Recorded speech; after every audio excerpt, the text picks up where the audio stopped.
இன்னைக்கு நம்ம தமிழ் கிளாஸ் பாக்குறோம். இல்ல இன்னைக்கு என்ன டாபிக் அப்படின்னா ஆல்ரெடி நம்ம பார்த்த டாபிக்கா ஒன்ஸ் பார்த்துக்கலாம். ஃபர்ஸ்ட் நம்ம வந்துட்டு புணர்ச்சி பார்த்திருக்கோம். அதுக்கு அடுத்தது சந்திப்பிழை அப்படின்ற வல்லின மிகும் மிகா இடங்கள் அப்படின்ற ரெண்டாவது டாபிக் பார்த்திருப்போம். வேர்ச்சொல் பார்த்திருப்போம். தொகைநிலைத்தொடர், தொகாநிலைத்தொடர், இது எல்லாமே நம்ம முன்னாடி பார்த்த கிளாஸஸ். இது இல்லாம இலக்கணத்தோட பேசிக்ஸ் நம்ம முதல்ல தெரிஞ்சுக்கணும். அதுல இன்னைக்கு நம்ம பார்க்கக்கூடியது பாத்தீங்க அப்படின்னா இலக்கண குறிப்பறிதல். ஸ்டார்டிங்ல இதுதான் நம்ம பார்த்திருக்கணும். ஆனா சிலபஸ் படி போறதுனால இது நமக்கு 5வது கிளாஸா வருது. ஓகே, இப்ப இந்த கிளாஸ் நம்ம பார்க்கலாம். ஃபர்ஸ்ட் பாத்தீங்க அப்படின்னு சொன்னா இலக்கணம் அப்படின்னு சொல்லும் போது தமிழ் எழுத்துக்கள்ல இருந்து ஆரம்பிக்கணும். மொத்தமா நமக்கு தமிழ்ல எத்தனை எழுத்துக்கள் இருக்கு அப்படின்னு பார்க்கும்போது 247 எழுத்துக்கள் இருக்கு. இது எப்படி எல்லாம் பிரிக்கிறாங்க, இது எத்தனை வகையா பிரிக்குது அப்படின்னு பார்க்கும்போது 2ஆ பிரிக்கு. முதல் எழுத்துக்கள், சார்பு எழுத்துக்கள். இந்த முதல் எழுத்துக்கள்னா என்ன? உயிர் எழுத்தும் மெய் எழுத்தும். ஆக 30 எழுத்துக்களை தான் நம்ம என்னன்னு சொல்றோம் பாத்தீங்க அப்படின்னா முதல் எழுத்துக்கள் அப்படின்னு சொல்றோம். இது இல்லாம சார்பு எழுத்துக்களை மொத்தம் நம்ம 10 வகைப்படும் அப்படின்னு பாக்குறோம். இது இல்லாம சார்பு எழுத்துக்களோட விரி என்னன்னு கேட்பாங்க. சார்பு எழுத்து விரி இது 2005 புக்ல இருக்கு. மொத்தமா சார்பு எழுத்து விரின்றது எத்தனை இருக்குன்னு பாத்தீங்கன்னா 369 இருக்கு. இதை நல்லா நோட் பண்ணிக்கோங்க. அப்கமிங் எக்ஸாம்ஸ்ல இந்த மாதிரி கேட்க வாய்ப்பு இருக்கு. ஏன் அப்படின்னா சார்பு எழுத்துக்கள் எத்தனை வகைப்படும் அப்படின்னு கேட்டாங்கன்னா 10 வகைப்படும். வகை என்னன்னு கேட்டாங்க அப்படின்னு சொன்னா 10 வகைப்படும். இந்த சார்பெழுத்துக்களோட 10மே எத்தனை வகையா விரிவாக்கப்படுகிறது அப்படின்றதான் சார்பெழுத்து விரின்னு பாக்குறோம். விரி என்பது எத்தனை வகைப்படும், எத்தனைன்னு கேட்டாங்கன்னா 369. இதுல கிளியரா இருங்க. ஏன்னா இந்த மாதிரி கொஸ்டின்ஸ் இனிமேல் கேட்கறதுக்கு நிறைய வாய்ப்பு இருக்கு. நம்மளோட தமிழை பொறுத்த வரைக்கும் ஃபுல் அண்ட் ஃபுல் நம்ம இலக்கணம் தான் பாக்குறோம். அதனால நம்ம 2005 புக்ல இருக்கிறதையும் படிச்சுக்கணும். ஹவுஸ் ஹவுஸ் புக்கே எடுக்கிறாங்கன்ற பட்சத்துல ஏன் அப்ப 2005 எடிஷன்ல இருக்க தமிழ் புக் எடுக்க மாட்டாங்களா அப்படின்னு பாத்தீங்கன்னா குரூப் 2A பாத்தீங்க அப்படின்னா 2005 இருக்கக்கூடிய இலக்கணங்களை கேட்டிருக்காங்க. இனிமேல் வர கிளாஸஸ் தான் நம்ம அதுவும் முடிப்போம். டாபிக் வைஸ் முடிக்கும் போது ஒவ்வொரு டாபிக்கும் 2005 புக்கு பார்த்துட்டு தான் வரும். அதுல இப்ப இன்னைக்கு பாக்குறது பாத்தீங்க அப்படின்னு சொன்னா தமிழ் எழுத்துக்கள் தான். ஃபர்ஸ்ட் இலக்கணத்தை எப்படி நம்ம பிரிக்கிறோம் அப்படின்னு பார்க்கும்போது இலக்கு கூட்டல் அனம், இதுதான் நம்ம என்னன்னு சொல்றோம் இலக்கணம். இது எப்படி பிரியுது? இக்கு கூட்டல் உ, இதுதான் நம்ம என்னன்னு சொல்றோம் கு அப்படின்னு சொல்றோம். பிளஸ் இங்க இருக்கக்கூடிய ஆ, இது ரெண்டும் சேரும் போது 2 உயிர் சேர்ந்துச்சுன்னா இதுக்கு முன்னாடி இருக்கக்கூடிய உயிர் எழுத்து அடிபடும். இதுதான் விதி. அப்படி இதுக்கு முன்னாடி இருக்கக்கூடிய உயிர் எழுத்து அடிபட்டுருச்சுன்னா இக்கும் ஆவும் சேர்ந்து என்னவா பிரியுது நமக்குன்னு பாத்தீங்க அப்படின்னா காவா சேரும். ஓகேவா? அப்படிதான் இலக்கணம் அப்படின்னு சொல்லி மாறுது. அப்ப இந்த கூவும் இந்த ஆவும் புணர்ந்து நமக்கு வரக்கூடியதுதான் நம்ம என்னன்னு சொல்றோம்னு பாத்தீங்கன்னா புணர்ச்சி அப்படின்னு பாக்குறோம். இந்த புணர்ச்சி 3 வகைப்படும் பார்த்திருப்போம். தோன்றல், திரிதல், கெடுதல் அப்படின்னு சொல்லி விகார புணர்ச்சி 3 வகைப்படும் அப்படின்னு பார்த்திருப்போம். இதெல்லாம் பேசிக்கா நம்ம ஃபர்ஸ்ட் கிளாஸஸ்ல பார்த்தது.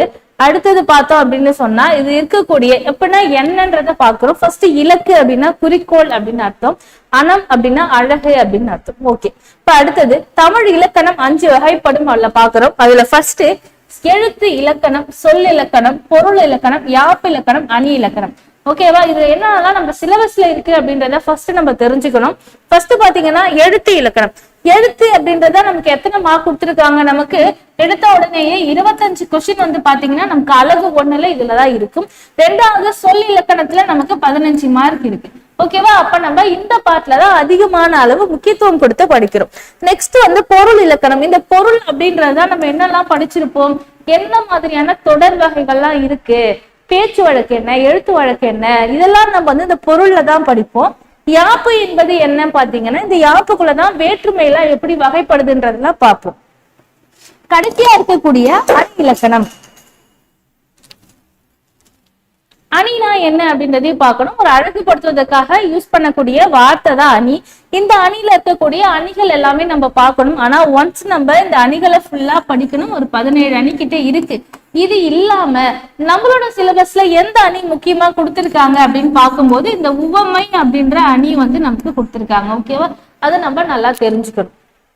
ஓகே, இப்ப எழுத்து இலக்கணம் அப்படின்னு சொல்லும் போது இந்த எழுத்து நமக்கு எப்படி எல்லாம் பிரிக்கிறாங்கன்னு பார்க்கும்போது ஒரு எண்ணா இருக்கணும், ஒரு பிறப்பு, இதோட முறை, உருவம், மாத்திரை, முதல், ஈறு, கடை, இது எல்லாமே வச்சு பிறக்கக்கூடியதுதான் நம்ம என்னன்னு சொல்றோம் எழுத்து இலக்கணம் சொல்றோம். இது ஒரு பேசிக்கா தெரிஞ்சுக்கோங்க. ஓகே, இப்ப எத்தனை எல்லாம் இருக்கு வகைய பிரிச்சிருக்காங்கன்னு பார்க்கும்போது உயிரெழுத்துக்கள் எத்தனை இருக்கும்? மொத்தமா 12 எழுத்துக்கள் இருக்கும். அதுக்கு அடுத்தது மெய் எழுத்துக்கள் 18 எழுத்துக்கள் இருக்கு. உயிர்மெய் எழுத்துக்கள் எத்தனை இருக்குன்னு பாத்தீங்கன்னா 216 எழுத்துக்களும் ஆயுத எழுத்து 1 இருக்கு. மொத்தமா 247 எழுத்துக்கள் வந்து பாத்தீங்கன்னா நமக்கு தமிழ் எழுத்துக்கள்ல இருக்கு. ஓகேவா? நெக்ஸ்ட் பாத்தீங்கன்னா இந்த தமிழ் எழுத்துக்களை தான் நம்ம ரெண்டா பிரிக்கிறோம். அதுல ஃபர்ஸ்ட் முதல் எழுத்து. இந்த முதல் எழுத்து என்பது மொத்தமா 30 எழுத்துக்கள் கொண்டதா இருக்கும். அதுல உயிர் 12 மெய் 18 ஆக 30 எழுத்துக்களை தான் நம்ம என்னன்னு சொல்றோம், முதல் எழுத்துக்கள் அப்படின்னு சொல்றோம். இது இல்லாம இன்னொரு வகை நம்ம என்னன்னு சொல்றோம், சார்பு எழுத்துக்கள். சார்பு எழுத்து மொத்தம் எத்தனை வகைப்படுது, 10 வகைப்படும். ஆனா இந்த 10 வகையை வச்சு எத்தனையா விரிக்கிறாங்க அப்படின்னு சொல்லி பார்க்கும்போது மொத்தம் 369 சார்பெழுத்து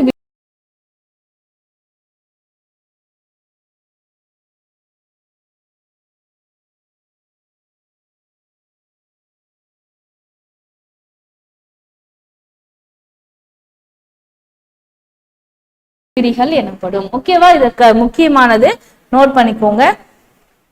இதுல இருக்கக்கூடிய 10 வகைதான் நம்ம என்னன்னு பாக்குறோம், உயிர்மை, ஆயுதம், உயிரிழபடை, ஒற்றலபடை, குற்றியலுகரம், குற்றியலிகரம், முற்றியலுகரம், அவுகார குருக்கம், மகர குருக்கம், ஆயுத குருக்கம் அப்படின்னு பாக்குறோம். இதுல வல்லினம், மெல்லினம், இடையினம்னு பாக்குறோம். வல்லினம் கசட தபர அப்படின்னு வரும். மெல்லினம் கங்கன நமன.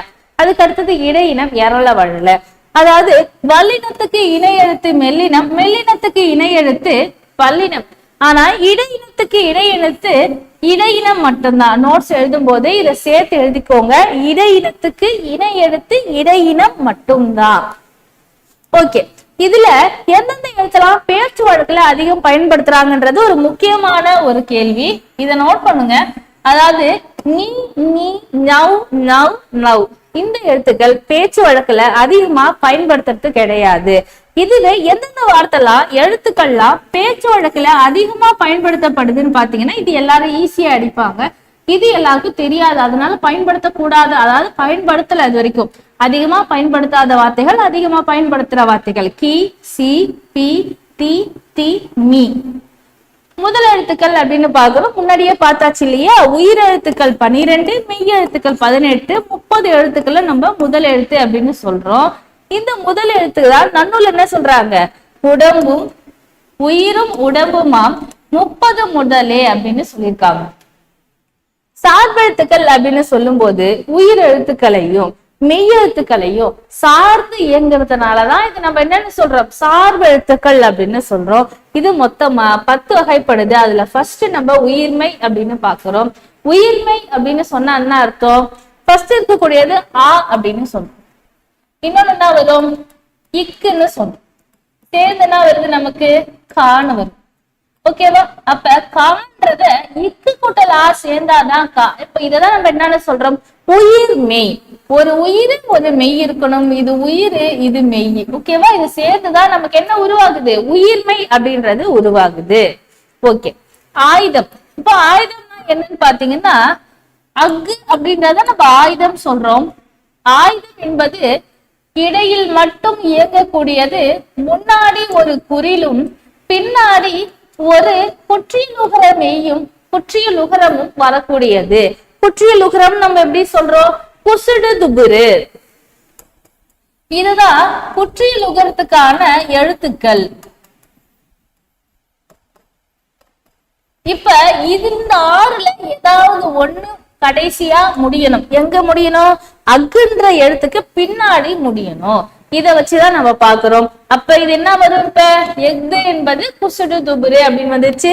அல்ல அக்குன்றது நடுவுல மட்டும்தான் இயங்கணும். இதுக்கு முன்னாடி எப்பவுமே ஒரு குறியில் இருக்கணும், பின்னாடி எப்பவுமே ஒரு வல்லின உயிர்மை அப்படின்னு சொல்லலாம். குற்றியலுகர எழுத்து இருக்கும் அப்படின்னு சொல்லலாம். ஓகேவா? அவ்வளவுதான். இந்த ஆயுதத்துக்கு என்னென்னலாம் பேர் இருக்குன்னு பாத்தீங்கன்னா அக்கேனம், முப்புள்ளி, முப்பாற்புள்ளி, தனிநிலை, முற்றாயுதம் அப்படின்னு வரும். இப்ப நம்மளோட ஸ்கூல் புக்ஸ்ல என்னெல்லாம் இருக்குன்னு பாத்தீங்கன்னா இந்த அக்கேனம், முப்புள்ளி, முப்பாற்புள்ளி, தனிநிலை எல்லாமே இருக்கும். இந்த முற்றாயுதம் என்பது 2005 புக்ல மட்டும்தான் இருக்கும். அதனால ஒரு சில கண்டென்ட் நமக்கு எக்ஸஸா நோட் பண்ணிக்கணும்.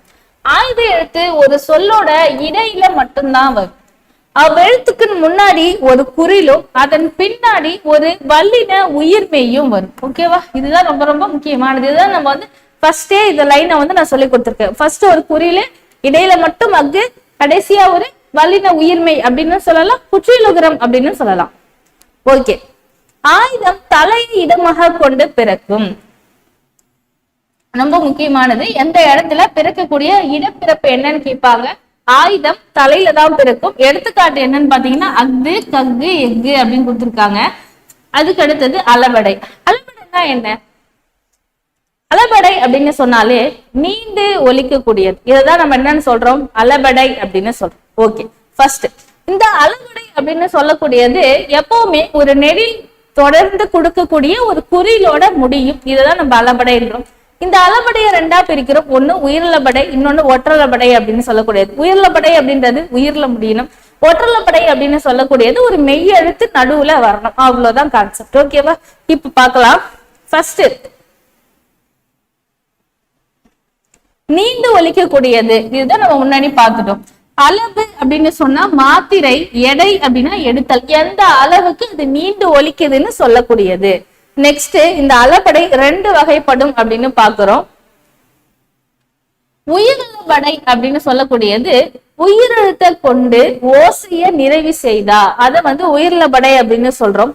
ஒற்றளபடை அப்படின்னு சொல்லக்கூடியது நடுவுல மெய்யெழுத்து வரணும், அதனால அதை நம்ம என்னன்னு சொல்லுவோம், ஒற்றளபடை அப்படின்னு சொல்றோம்.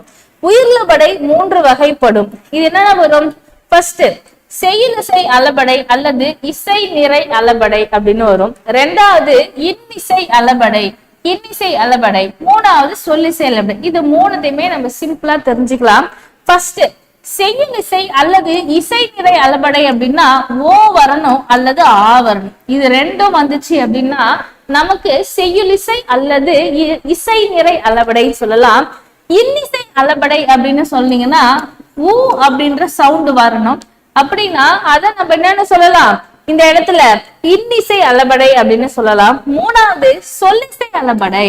சொல்லிசை அளபடைனா ஈ அப்படின்ற சவுண்ட் இருக்கணும், இருந்துச்சுன்னா மட்டும்தான் அது சொல்லிசை அளபடை. ஓகேவா? இப்ப உயிரிழபடைக்குள்ள போயிடலாம, நம்ம சிம்பிளா பார்த்துட்டோம். இதை டீட்டெயிலா பார்க்கலாம். அதாவது புலவர்கள் தாம் இயற்றும் செயல்ல ஓசை குறையும் போது அவ்விடத்துல எழுத்தோடு அதோட இரு எழுத்த சேர்த்து ஓசைய நிறைவு செய்யறாங்க. அப்படி அளபடை அப்படின்னு சொல்லக்கூடியது அளவை காட்டிலும் மிகுந்து ஒலிக்கக்கூடியது.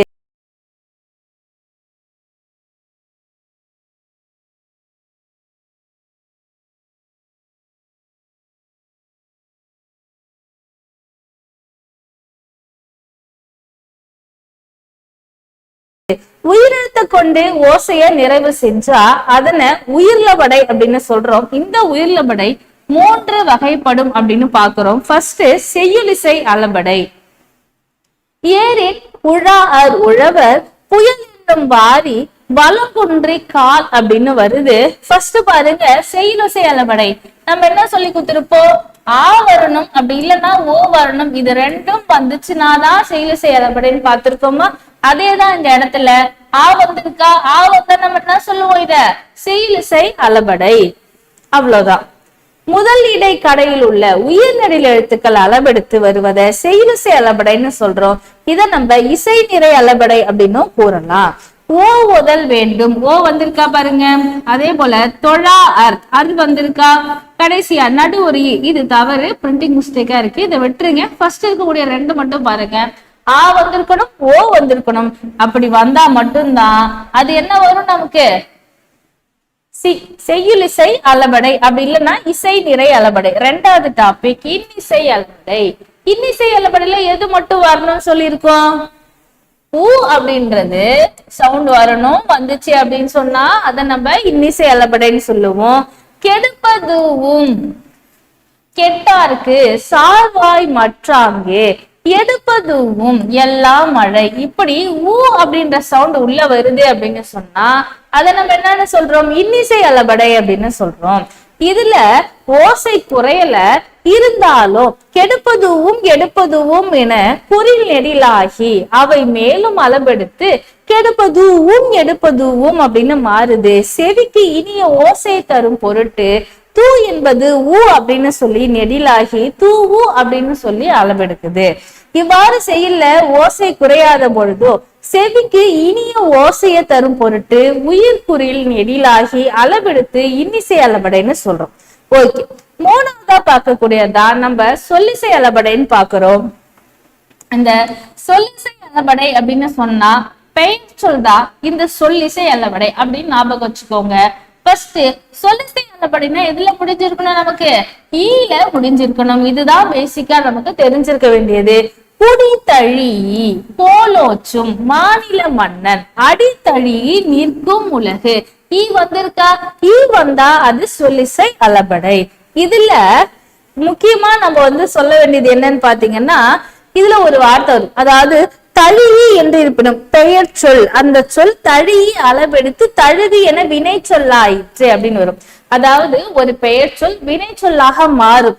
இதான் என்ன சொல்றாங்க பாருங்க, இவ்வாறு. இந்த பாயிண்ட நோட் பண்ணிக்கோங்க, ஆல்ரெடி ஒரு கொஸ்டின்ல கேட்டிருக்காங்க. இது இவ்வாறு செய்யல ஓசை குறையாத பொழுதும் பெயர் சொல்லை வினை சொல்லாக, நோட் பண்ணுங்க, பெயர் சொல்லை வினை சொல்லாக மாற்றும் பொருட்டு அளவெடுத்தல என்ன அளபடைன்னு கேட்பாங்க. அது எப்பவுமே நமக்கு சொல்லிசை அளபடை. இப்ப ரெண்டு பாட்டுல ஒரு பாட்டு உயிர்லபடை முடிஞ்சிருச்சு. அடுத்தது பாத்தீங்க அப்படின்னு சொன்னா ஒற்றலபடை பாக்குறோம். ஒற்றலபடை அப்படின்னு சொன்னா மெய்யெழுத்துக்கள். இந்த மெய்யெழுத்துக்கள்ல 11 மெய்யெழுத்துக்கள் நமக்கு அளவெடுக்கும். மீதி இருக்கக்கூடிய 7 மெய்யெழுத்துக்கள் அளவெடுக்காது. அது என்னென்னு தெரிஞ்சுக்கணும். கசட தபர, இது இல்லாம நமக்கு